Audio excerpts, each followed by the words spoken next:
The Bob Murphy Show, episode 253.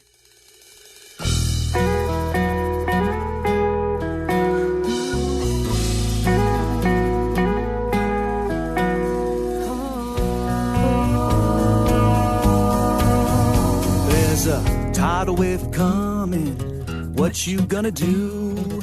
Get ready for another episode of The Bob Murphy Show, the podcast promoting free markets, free minds, and grateful souls. It's your source for commentary and interviews conducted by a Christian and economist. Now here's your host, Bob Murphy.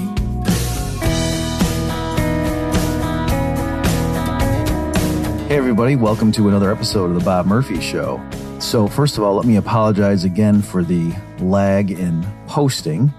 All I can say is there's a new Murphy in town, little baby boy, at this point about, 16 days old. And so that's, I think, a pretty good excuse for why I've been so tardy in getting this new episode up. So what I will say is, at the very least, for several episodes going forward, until I'm at least back on a regular posting schedule, I won't put any ads in the episodes. How's that? That's the best I can do for you folks, all right? Also, what I'll do is you'll see this episode, I'll put in some things here that probably I wouldn't have done had this not been so late. So at least we'll justify that for you, that you're going to see a side of me that you haven't seen before, all right? I'll take a chance, living on the edge. So what are we talking about in this episode? I want to do an episode on this whole Kanye West thing, or Ye, the artist formerly known as Kanye West.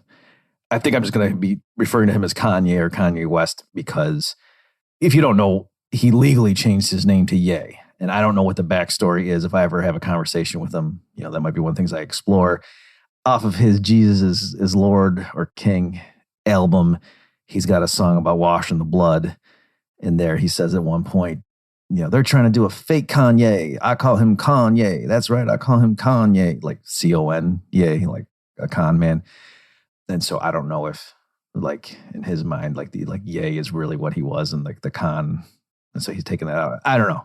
But in any event, so people, if you ever see them referring to him as Ye, or on Twitter, he just goes by Y-E, Ye. That's what it is. But I might slip and start calling him Ye. And so I won't do that. I'm just going to call him Kanye. In any event, as I'm sure many of you know, he's been in the news recently. He posted some things on Twitter. I believe they were text messages he was sending to somebody else where he's openly referring to the Jewish media. And so he got in a lot of trouble for that, and then got dropped from a bunch of corporate sponsorships, and it knocked down his net worth from over $1 billion down to like a mere paltry 400 million, right? So he had a bad week. And anyway, I want to talk about this. And he was recently on the Lex Friedman podcast to discuss these matters as well as others. Incidentally, if you never saw that, check it out. It was really an interesting discussion, the way it went. Like, I was very impressed with Lex. He was very critical of Kanye talking about, quote, the Jewish media and stuff, but not in a way that looked like Lex's point was to curry favor with the establishment. All right. So he wasn't dressing down Kanye to impress the audience. It didn't come off as, at least to me, it looked like he was truly like trying to help Kanye and say, why did you frame it like that? Like, you undercut your message. If there were particular people who, did you dirty, why not just refer to them as individuals, that sort of thing.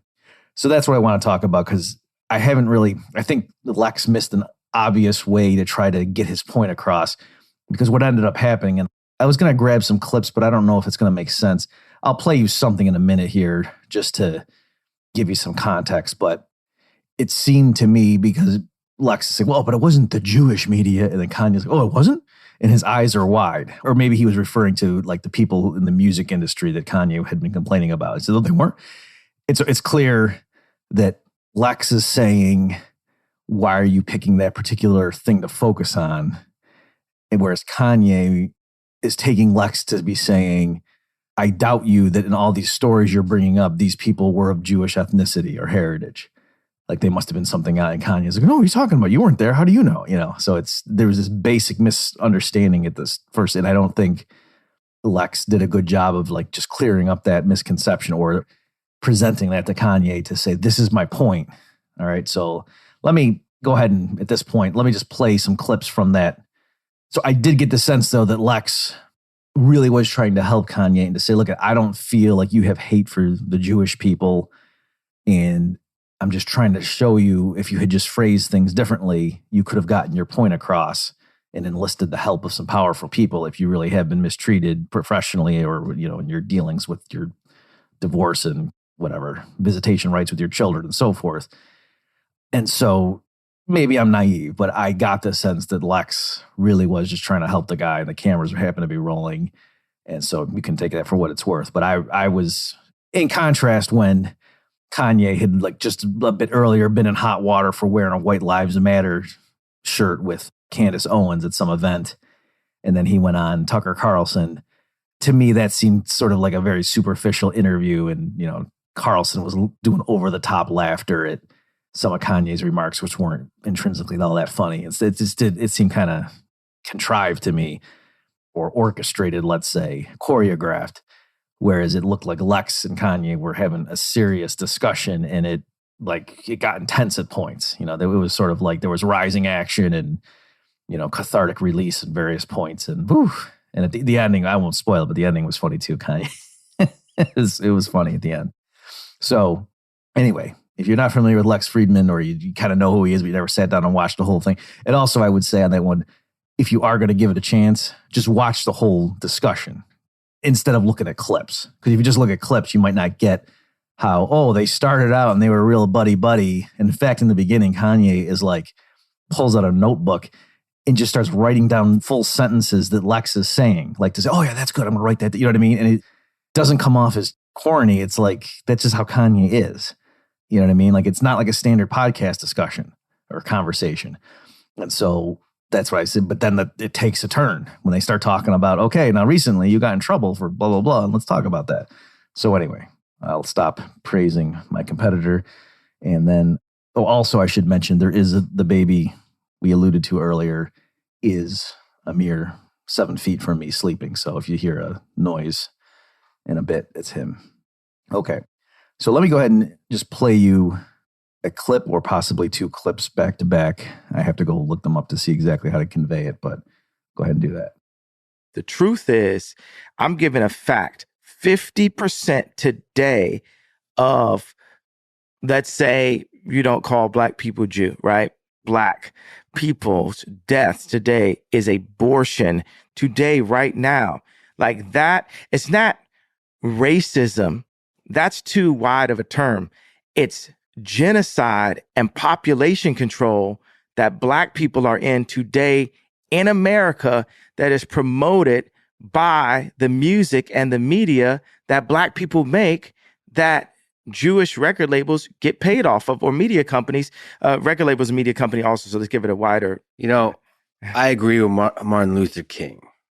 I have a dream too. Martin Luther that one King day you would not be judged by the color of your skin or your race, Black or Jew, but by the content of your character. All the assholes that f***ed you over in the music industry, artists over in the music industry, are individuals. They're not Jews. They are Jewish. It doesn't. They're human with opportunities. And they took those opportunities. Okay, so there you have it. So again, the fundamental problem here, the talking past each other, is Lex Friedman understandably is saying, why are you referring to the Jewish media or all these Jews in the music industry who screwed you over? That just amplifies the hatred that these people have suffered historically. And it just, encourages the anti-Semites out there who bear hatred in their hearts. And I know you're not like that. You're full of love. So why are you doing that? That's counterproductive. I know that's not really what you're trying to convey. And Kanye is no, they really were Jewish. What are you talking about? Incidentally, too, at the point of clarification, in one of his tweet threads where he originally got in serious hot water and started getting dropped from various sponsorships, Kanye said something like, after he's railing against the Jews who control the media or whatever, he says, oh, by the way, I can talk like this because I am Jew. And I thought that was weird. He didn't say I am a Jew. He just, I am Jew. And it's what do you mean? You are Jewish? Did you run out of space in the tweet? Why did you say it like that? It sounds ungrammatical. So he clarified on this interview with Lex Friedman, and he's saying, well, no, I don't refer to myself as Jewish because that means of or like Jews. He said, I am Jew, right? So that's what he was. So like the sun is not yellowish, it's yellow. That's what he was getting at. He's saying because he thinks the black Africans are descended not from the ruling pharaohs of Egypt, but instead from the enslaved Israelites. Okay, so I don't know too much about exactly what his theory is and why Kanye thinks he himself is Jew in his phrasing. So I'll just leave it at that, though. So you can go ahead and analyze that if you want. So again, the fundamental problem here is that Lex was saying, why are you picking that way to describe them, to categorize them? They're individuals. And Kanye at times took him to be like arguing that, oh no, they weren't Jewish. Maybe they were something else. And he said, no, they really were. I was there. I'm telling you, they were. And so I think maybe the way Lex could have gotten his point across, and the reason I'm saying this is because this comes up all over the place when you see this. For example, well, let me make the point and then I'll give a different example, is to say, well, Kanye, think back to all these people that you have in mind. And you're saying, gee, the common thread here is they all happen to be Jewish. You see that? And say, how many of them were women? And I'm guessing the answer is 0. And so then he could have said, okay, Kanye, how come you aren't just complaining about men? Like the men who control the media and the men who control the music industry. And why aren't you just a feminist railing against the patriarchy? Right? You could do that. Geez, these men are starting all these wars. That's basically a true statement. Truer than saying, oh, there's Jews who start these wars the way Mel Gibson did when he got arrested. Might not be exact quote, but he said words to that effect, reportedly. Right? You're on much firmer ground to say they're all men. So why he could have said that? Or did they all speak English? I'm guessing that's true. So how come you didn't rail against all these English speakers? Did they all have suits on? Or do they wear suits as part of their job? Probably. So why don't you rail against all these corporate suits? Did they all have 2 eyes? Guessing most of them did. And why don't you rail against all these people with 2 eyes? Right? So you see, so there's all sorts of true statements he could have made to classify or describe the people that did him wrong. So why are you focusing on that one particular feature? And that's really, and I'm not saying that would have been a mic drop. There's things you can do to come back from that. And, you can stop and think, well, gee, okay, why is that? To use a different example, you're out in the jungle and a tiger is approaching. I'm adapting an example that I think Thomas Sowell would use, like when he was talking about prejudice and whatever, and saying, you're out in or maybe it was Walter Williams. See, I'm getting them mixed up. I wonder why. And to say, if you're out in the jungle and a tiger approaches, it's entirely reasonable for you to say, in general, tigers can be dangerous. So I'm going to be wary of this one, even though I don't know the track record of this particular organism. This particular tiger, for all I know, could be quite tame. Maybe he escaped from the Boston Zoo and, really just wants to cuddle and eat some, filet mignon out of my hand.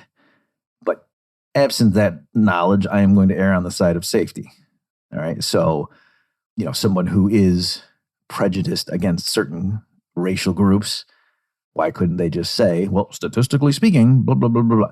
Right. So that's why I'm saying, okay, but just be consistent.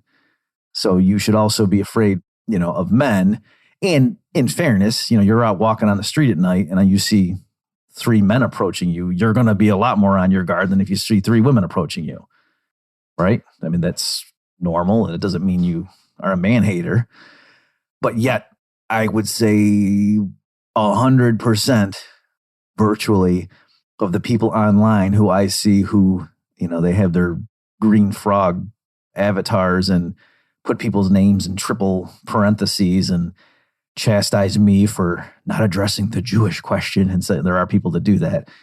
I'm guessing they also get annoyed if some lady complains about men and the patriarchy and they say, not all men.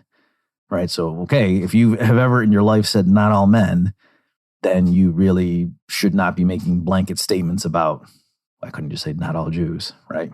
So you see that. another example of this kind of inconsistency where, again, you're not just like, oh my gosh, stereotypes, let me go get my swooning couch.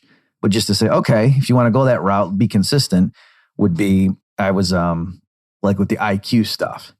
Right. So I was was I a professor or a student? I can't remember because I was both a professor and a student at Hillsdale College, not at the same time, different times. And there was what they called the CCA, the Center for Constructive Alternatives. It was like their lecture series. And some speaker came in, and I think they didn't realize how uncomfortable his talk was going to be, because he got into stuff about IQ and like the immigration policy of the United States. And, so I wasn't there to see it live when there was controversy. People, I heard about it, and then I went and watched the video of it to see. And so like he posted, I don't know if there was an overhead projector or if he just read the numbers, but it was saying like the different average IQ of the different immigrant groups, and the people from African countries had lower IQs than the people from Scandinavian countries, let's say. And so he was saying, so that's why, we should limit the immigration from the first group. And of course, a lot of people, oh, that's racism, that's stereotypes, and they were losing it. But I want to say, okay, his own numbers that he read to the audience showed that the highest group, by whatever metric he was using, were Asians. So my question would, could have been, okay, so according to your own logic, we shouldn't be letting in people from Sweden because they're too stupid. We should be letting in only, Japanese people. And yet that wasn't his recommendation. He was cool with white people from Western Europe coming in, even though they had lower IQs than some of the other immigrants coming in. So it was kind of arbitrary that he was going to shut the door at one point in that spectrum, right? So that's just an example of what I mean. Not literally the same thing, but I noticed when Chris Cantwell was on Dave Smith's show. So here we go. Here's where I'll talk about some things that, maybe before I would have erred on the side of caution. But you know what? You guys have waited so long. Let's get nuts. You want to get nuts? All right, let's get nuts. Cantwell, known in some circles as the crying Nazi, before he became a Nazi, he was actually just an a-hole in the libertarian movement. And he was on Dave Smith's show. So right now we're going to pause. I will play the clips if we can get them. So I haven't done the research. Again, the baby gave me a break here, and I want to just record this and get the wheels in motion. I haven't yet had time to go look. I know I can find when the episode was, but I don't know if the Gas Digital, if we're going to be able to grab the clip in question, or whether it's behind a paywall. And I guess I'm implicitly admitting that I'm not a subscriber to Gas Digital by me saying that. So I'll set it up, and in a few moments, you're either going to hear clips of Chris Cantwell talking to Dave Smith, or you're going to hear some funny sound effect that my sound guy is going to put in because we can't get the clips. Ready, go. Okay. So in the off chance that we couldn't get him, let me paraphrase from memory what Cantwell said. So it was kind of funny. So Cantwell at that point, this was after Charlottesville, but before Cantwell had been arrested. And he was, basically saying to Dave, yeah, sure, my ideal society wouldn't have Jewish people in it. You guys would all get deported, except not you, Dave. You're cool, right? And it was that sort of a thing where even the guy with collectivist stereotypes and whatnot, like, couldn't actually, in personal conversation, it's hard to maintain that just because of natural human sympathy. And Dave's a likable chap. So what I noticed, though, there was an inconsistency that Dave missed that he could have brought up to Chris. So, and Dave, by the way, in case you're wondering, like, geez, Dave had this guy on his show. He really is an alt-right sympathizer and a purveyor of hate. No, Dave's point was there are people who believe this stuff. And so if we just ignore it, that's, in other words, it's not like actual neo-Nazis feel welcomed in society or haven't been told, hey, most of us disagree with your views. They know that. And so just for people to continue to ignore them and just bar them from discussion, that they're driven underground, and that just reinforces, yeah, they can't handle the truth. They don't even debate us. And so Dave's philosophy, whether he's right or wrong, was let me have an open conversation with this guy and critique his ideas. And Dave said that he was getting a lot of feedback from people saying, yeah, I was toying with this alt-right stuff until I heard you, Dave, and then you kind of pulled me out of it back into more mainstream libertarianism. All right, so take that for what it's worth, but that's Dave's philosophy. And Dave also, I think, had a good point where he was saying, you know, I would be on CNN panels with people who were architects of the Iraq War, or, you know, people who had worked for the CIA or whatever in some capacity, and were promoting war, and nobody was yelling at me for being on the same platform as someone who was responsible for deaths. And yet the fact that I'm talking to Chris Cantwell, you know, that all of a sudden is beyond the pale. Like, that's kind of stupid, right? So there's certain things in our society that are totally cool, even though on any objective metric, they're far more horrifying than just someone who has admittedly detestable views on race and ethnicity. Okay, so that's the situation. That's the context. So anyway, Chris, on the one hand, was pointing out how, yeah, it's not enough. Like, yeah, the Austro-libertarians, they got me to appreciate the problems with, you know, departure from sound money. Like, I could see the problem with central banking, you know, monetary inflation, the boom bust cycle, blah, blah, blah. But that's not enough. You know, it took the racialists, other writers, to get me to see the bigger picture. It just so happens, like, look at who runs the central banks. It's not a bunch of Gentiles, right? That was Cantwell's point. And so, you know, we're stopping short in the analysis. And then later in the discussion, Dave, you know, had an admirable attempt to try to poke some holes in Chris's worldview. And he's like, Chris, you're crediting, you know, your starting out point with the ideas of Austrian economics and political libertarianism. The two giants in those traditions are Ludwig von Mises and Murray Rothbard. And, you know, they're not WASPs. So what's up? And Chris, I thought, had a kind of goofy point there, a rebuttal.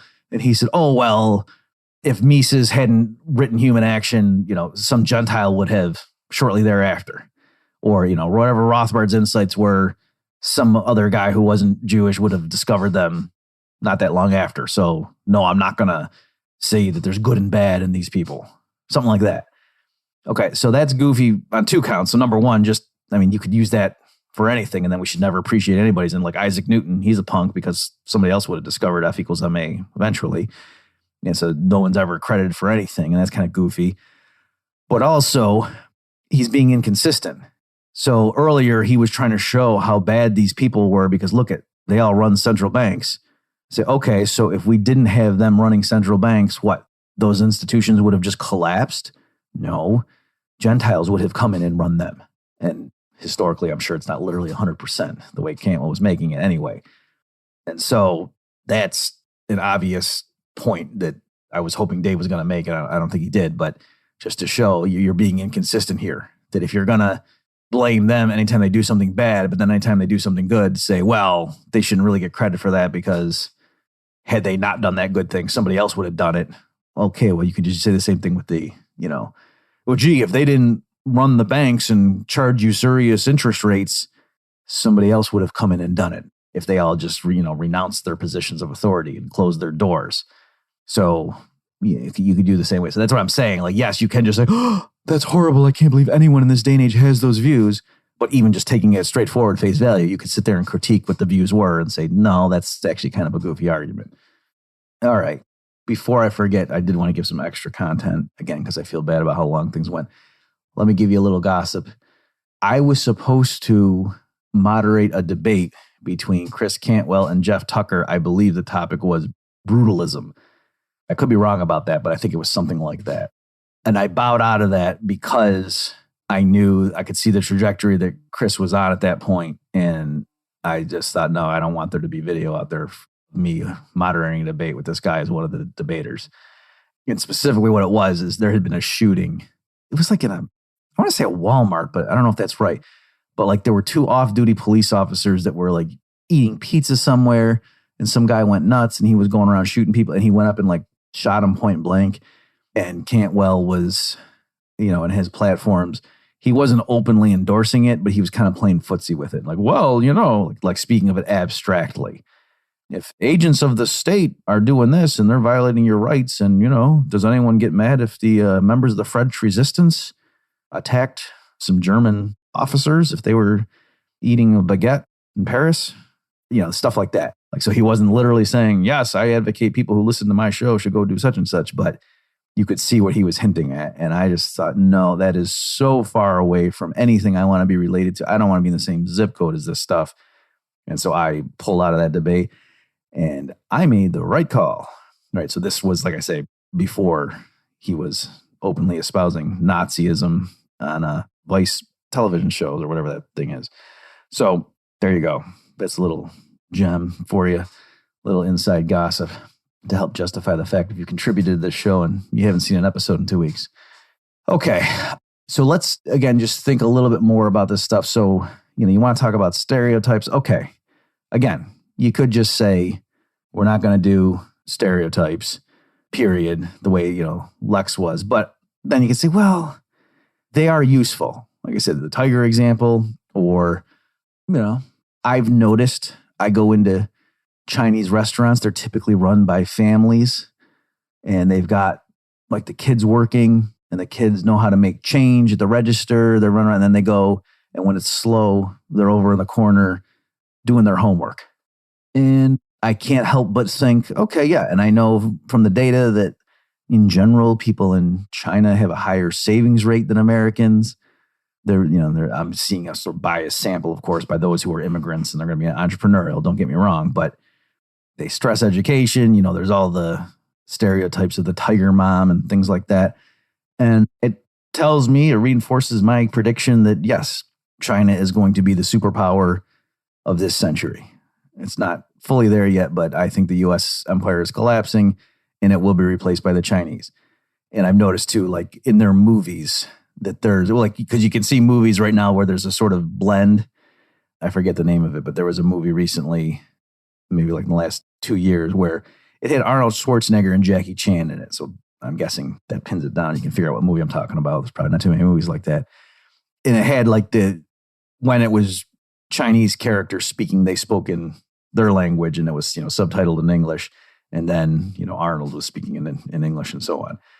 And so you see these, like this is a blending, like to show you as these markets are merging and it's no longer that, the US market dominates the world. Like now it's Chinese consumers are getting a bigger seat at the table. And what my wife and I noticed watching this film was the backstory, so how the movie starts and it has to give you like the legend background before then, the present action kicks in the movie and the story now picks up in the present in terms of, the narrative. And the backstory was long. I can't tell you clock time how long it was, but it was way longer than would have been the case in a typical Hollywood blockbuster movie, because this was like an action film. Again, Jackie Chan and Arnold Schwarzenegger. This wasn't a psychological thriller. And so it was just remarkable to see it. I think, it's just kind of reflecting that, yes, in their culture, tradition and family and blah, blah, blah is way more important than it is for U.S. audience. U.S. audience, it would be more like, oh, how does this weapon work? What's the technology behind this gun? Or, oh, this thing is magic? Like, what does it do? Oh, okay. That's the way a U.S. audience would look at it, not so much, whoa, these brothers were all, had this event happen, and then this guy's father said such and such, and blah, blah, blah. So, anyway, my point in bringing these things up is to say, am I not allowed to think like that? Am I not allowed to sort of contrast Chinese culture with the U.S. culture and make predictions about, I think China's going to overtake the United States eventually. I think I'm allowed to do that. Let me give you another example. We talk about, stereotypes, or when it comes to comedy, stereotypes are completely legitimate if they're used appropriately. And I don't mean you're thinking I'm going to talk about racial jokes or something. That's not what I mean. I'm saying, for example, when I was in college, there was this guy that I worked with, and for whatever reason, I don't even know how it came up, but I was doing my impressions of like Jackie Mason and Henny Youngman and stuff, and he thought they were hilarious. And so whenever we were working together, eventually he'd say, "Oh, Bob, do that again." You want him? Okay, fine. It's been a while. It won't be that great now, but it was, folks, I'd like to get serious for a minute. In this city, every 5 minutes, a man is hit by a car. Now, I don't know who this guy is. If he doesn't watch out, he's going to get himself killed. And then the other one was, the other day, I come home and find my best friend in bed with my wife. I says, Morty, I have to, but you. There you go. So why did I relate those? Again, because I'm trying to give you extra content besides econ, but also My point is, for those jokes to work, it would have to be a stereotypically Jewish comedian giving the delivery. In particular, the one about the guy saying, Morty, I have to, but you. Kanye couldn't have said that joke. Kanye's bragging to Lex Friedman about how hot Kim Kardashian is and saying things like, only Brad Pitt and Leonardo DiCaprio can talk to me about women because, we're in a league of our own here. Right. So it wouldn't make sense for Kanye to sit there, now take my wife, please. He would say, if you take my wife, you're dead. Right. It's a different vibe. So you get the point I'm making here. Like there's that whole Jewish culture and, sort of neuroticism and why does this stuff happen to us? Right. Like that's what makes it funny. And how do we deal with this stuff that keeps happening to us? We're going to have a good sense of humor about it. What can you do? Okay. So I'm saying like there's all these stereotypes that get baked into this stuff. And to just say, no, everyone's an individual, full stop. No, that's not the answer.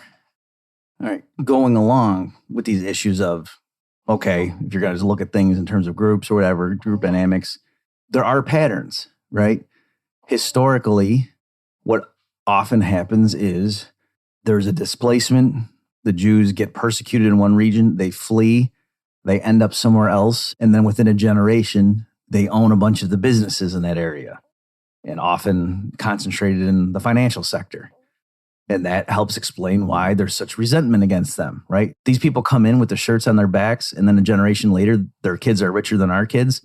That's not fit. It can't be because they work hard and they have a better ethic, or they have intrinsically, better business skills or something. No, that must be because they're evil or they're, cutthroat, whatever. They do things that we Christians wouldn't do, right? And historically, one of the obvious examples would be if the Christian church prohibited usury, but Jewish people had no problem charging so-called usurious interest rates, then, look at these money lenders, right? So that's partly what would happen too, is where it'd be illegal. Like there would be legal limitations on the sorts of businesses they could go into. And so then they would go into certain areas and specialize, and then everybody would resent them for being so prominent in those areas where they were kind of forced into. Okay, so you see stuff like that. And again, I don't think it's helpful to just say, oh, no, everyone's an individual. Like those patterns are there. And the racists or anti-Semites are going to say, you're just denying reality if you say they're not there. And so I think it's better if you're literally trying to argue with those people or combat those views instead of just declaring it off limits and we're going to punish anybody professionally who dares think that. That's not going to cure the problem. That's just going to make people keep their mouths shut and think it privately. And so the way to get rid of that is to say, okay, well, let's think about that stuff. Why is that the case? So I heard this point, when you figure out like what causes those patterns. So it was somebody speaking at the Mises Institute, and there were two different guys. So one, there was a rabbi, and then another one, it was Patrick Byrne, the CEO of Overstock, who he wasn't physically there. He was like getting broadcast in from somewhere. And I believe the rabbi made the point saying, why are we so successful financially? And he was saying, well, when it comes to, we have a saying that when I'm a rich man, or that, it's a line from a famous song or something. And he said, notice it's not saying if I'm a rich man, it says when I'm a rich man. So it's just like a given that we're going to be financially successful. And I believe Byrne was the one who made the point saying that historically, like it was sort of a deliberate strategy that if they knew at any point the authorities could turn on them and they would be dispossessed of their belongings and driven out, exiled, that the thing it made sense to focus on was not physical capital, but intellectual capital, right? And so that's what, they would stress education and make sure like your children knew how to run a business and stuff, as opposed to like buying more land. Remember like the guy in Braveheart, after he screws over Braveheart, the dad's like, you increased your lawns, and that's all you need to do, son. So that guy, his advice to his kid, besides, not being cool because he screwed over Braveheart, but also it wouldn't be appropriate for somebody who was part of an ethnic group that historically would often have to leave town, right? There's no point increasing your lands if you have to move on the other side of the globe.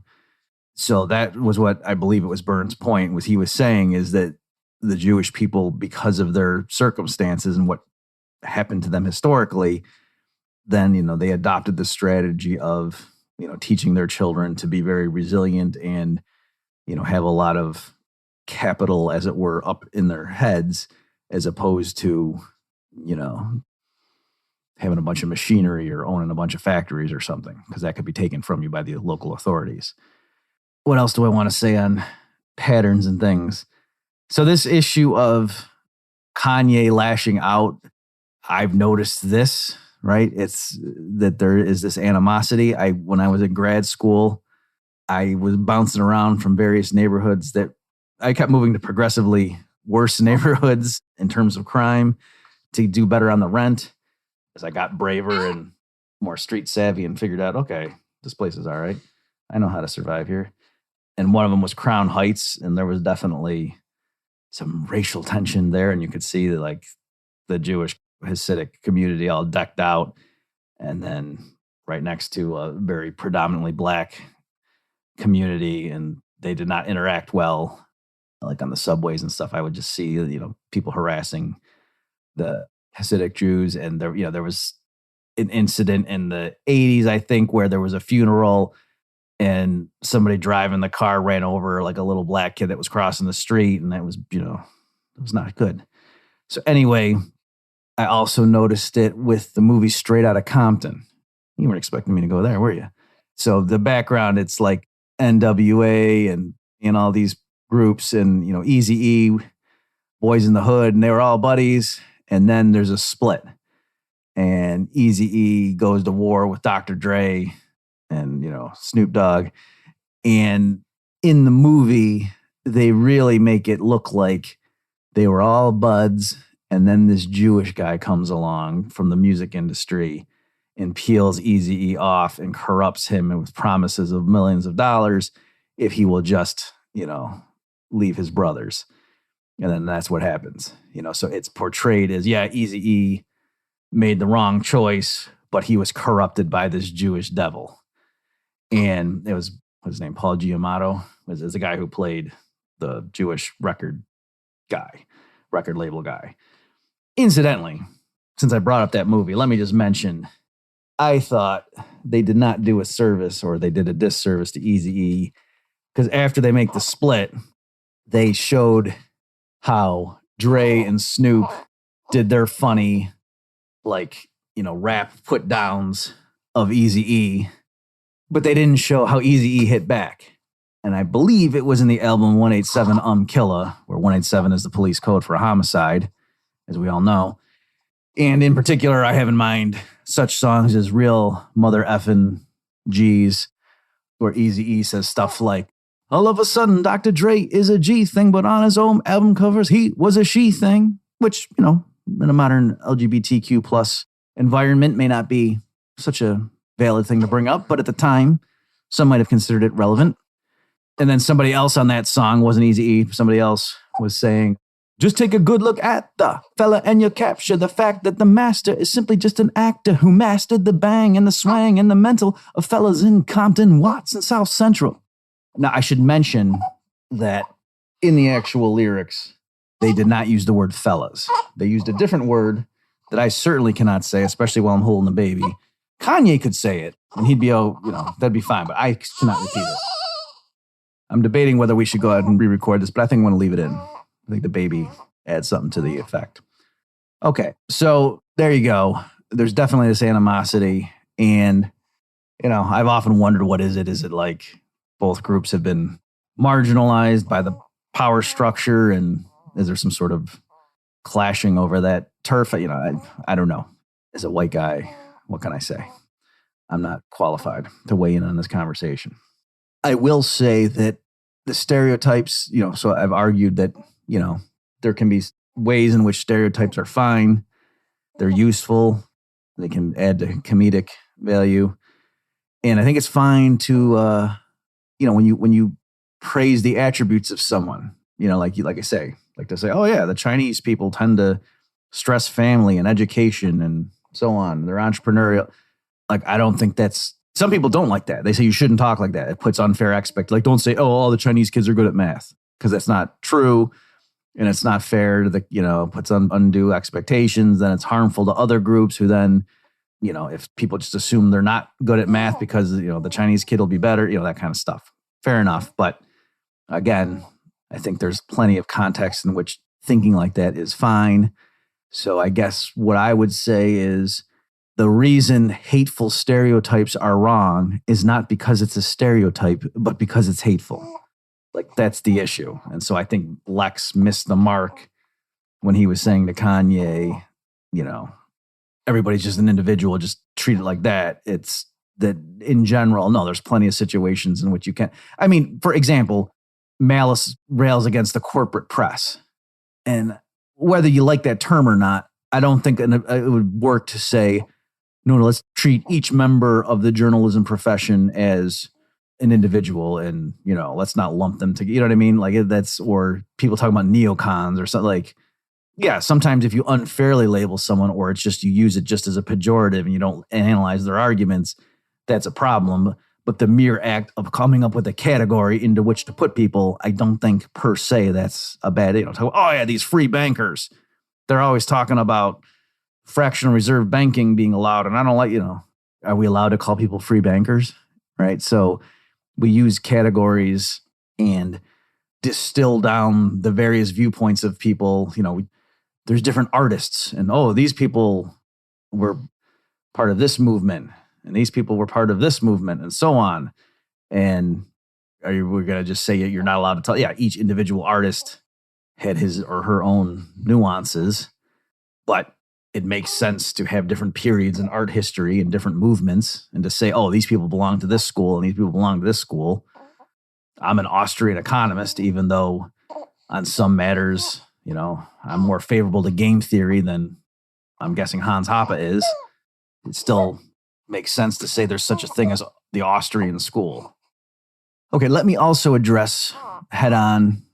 I've noticed besides this tension, this animosity between, let me mention another thing too. So I've seen examples with my own eyes of, like I say, some punk kids on the subways being very rude and harassing the Hasidic Jews who are riding the subway. But Kanye on Twitter has been showing stuff of, and there was one tweet that was hilarious where he's like, now when I had this, the red hat period where I was misdiagnosed with exhaustion, and I'm not supposed to say who the race of the doctor was or the media, but it was a Jewish doctor, right? And it just went viral because it's just like his delivery was funny the way he said it. But assuming the things he texted out were accurate, is this celebrity trainer guy or, doctor said some pretty bad things to him, like, in allegedly private conversations over text saying like, hey, there's two ways we can do this. The first way is I try to help you. You don't cuss me out. And we do it that way. The second way is I have you institutionalized and they're going to drug you up and, good luck with play dates that way. And so Kanye was saying, look at how they're talking to me. They're trying to keep me down, control what I say, threatening to drug me and using my kids as bargaining chips. Right. And so, and he was, talking with Lex about how all these people in the music industry, the record label executives, giving him terrible contracts that only later do you realize just how bad they were and things like that. And hey, they all happen to be. So, he's got his experiences too. And so you can see the animosities there. And so let me say, besides those patterns that I've just noticed, Hotep Jesus also alludes to that stuff. He's a little bit more coy about it than Kanye is. So he doesn't get as much trouble. He's not as big a target. Elephant in the room, I get lots of emails and things over the year, or I have gotten lots of emails over the years and things from white Christians Protestants who, they're not fans of the Jewish people. So again, rather than just like, oh, that's not nice. Don't you know what happened in Nazi Germany with that kind of attitude? Let's just take it head on and say, what are you talking about? If you're a Christian, how in the world can you not like Jewish people? It doesn't make any sense. They're literally God's chosen people according to you, according to the Bible. Jesus was Jewish. When God decided to become a man, he came as a Jew. Mary and Joseph, his parents, were devout Jews. His disciples, his inner circle that he picked, they were all from that tradition. That's where they were waiting for the Messiah. It wouldn't have made sense for Gentiles to be, they wouldn't even had a framework to understand who he was. Moses, Jewish. King David, Jewish, let alone Mises and Rothbard, right? So it doesn't make any sense. Now, if you say, oh, well, you know what? But they killed him. It was the Jews who killed Jesus. And so that's, as a Christian, like that's the standard line, right? Like if you asked a Christian, how can you as a Christian have any malice in your heart for the Jewish people? They could say, oh, because they killed Jesus. And well, no, guess what? They actually didn't. It was the Romans who physically did it. And if you want to say, oh, well, I don't mean like who literally put nails into him. I mean like who was responsible for it. Okay, you were and I was. Our sin is what nailed him to the cross, according to your own doctrines, if you want to like step back and look at the big picture. So again, you don't have to just say, oh, I don't want to use stereotypes and plus I'll get in trouble with the HR department at my job. No, you can take these things on face value. It's of all people who really, it makes no sense to be harboring anti-Semitism. It would be professed Christians. That makes no sense whatsoever. Your king is a Jew. He is the king of the Jews and everybody else. So in conclusion, folks, love everybody. Hatred is wrong. Hateful stereotypes are wrong because they're hateful, not because they're stereotypes. And with that, I will see you next time. You've just experienced another episode of The Bob Murphy Show, the podcast promoting free markets, free minds, and grateful souls. For more information and to subscribe to this podcast, visit bobmurphyshow.com.